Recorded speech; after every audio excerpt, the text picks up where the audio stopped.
I love the talk we just had on medicine. I have a comment about that. Something I just find astonishing, remarkable. I'm so impressed by this. Are you ready? Here's what happens. Someone is diagnosed. I'm making up a very common example for the purposes of this explanation. Somebody's diagnosed with terminal cancer. The doctor says, you got 6 months to live. You say, you mind if I get a second opinion? Of course, go ahead. Go to a second doctor. You got 5 months to live. Go to a third doctor. 7 months to live.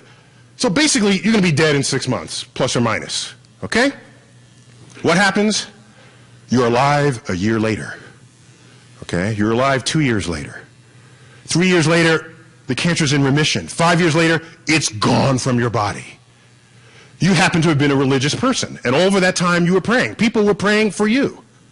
Here's what's astonishing, is that if you are that person, you are more likely to believe that God cured you, this invisible force, creator of the universe, cured you, than that you had 3 idiot doctors diagnose you. I am astonished by this fact. The American Medical Association, is that what they call it, AMA? Has got to be the most powerful organization in the world, because no one questions those diagnoses.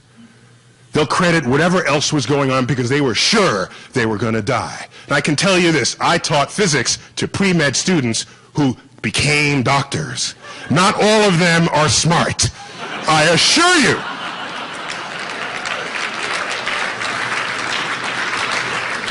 Not only that, they're all trained in the same system. So 3 separate doctors that all went through the same system of medical schools, that's not actually 3 different opinions. It's the same opinion, just nuanced by what the person had for breakfast that morning. It's not 3 different opinions. Now, just to confirm this, there's a colleague of mine in the front row. Have you taught physics to pre-medical students? No. You have not, so I don't have a second opinion on what this is. But, so, I'm just impressed that it's impossible for people to think that they just had idiot doctors diagnose them, or that it was a diagnostic failure. I'm sorry, say again? I failed more pre-med students than I failed pre-law. Okay, we have a Physics 101 professor here who said he's failed more students who are pre-med than those who are pre-law. Yeah, it's astonishing. It's astonishing who ends up being our doctors. Birth rates and full moons, one of my favorites. There are a couple of municipalities where the birth rates jump a little during the full moon, and everyone says, oh, it's the gravity of the full moon yanking the baby from the womb, you know? And I'm thinking, maybe there's another explanation. So, if you look at the gestation period of the human female, it's basically about 295 days. Not from the date of missed period, but from when you actually got pregnant. That's the number that matters here, okay? 295 days. How long is the average cycle between consecutive full moons? 29.5 days. So, take 29.5 days, multiply by 10, you get 295 days. So, if your child was born under a full moon, that just simply meant you got knocked up under a full moon. That's what that meant, okay? And no one argues the romantic effects of a moonlit night, okay? What about behavior? I told you this was brain droppings. I warned you in advance.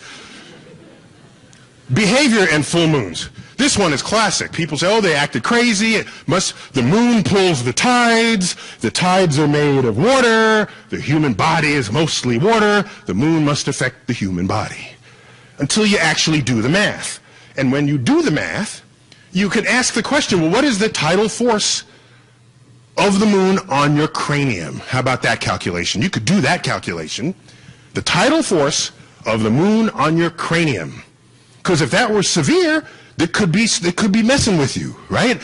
All right, so you do the calculation. It turns out If you're one of these people who sleep with like a lot of pillows, and one of the pillows is kind of leaning on your head overnight, the pressure from that pillow on your head is 1 trillion times greater than the tidal force of the moon across your cranium.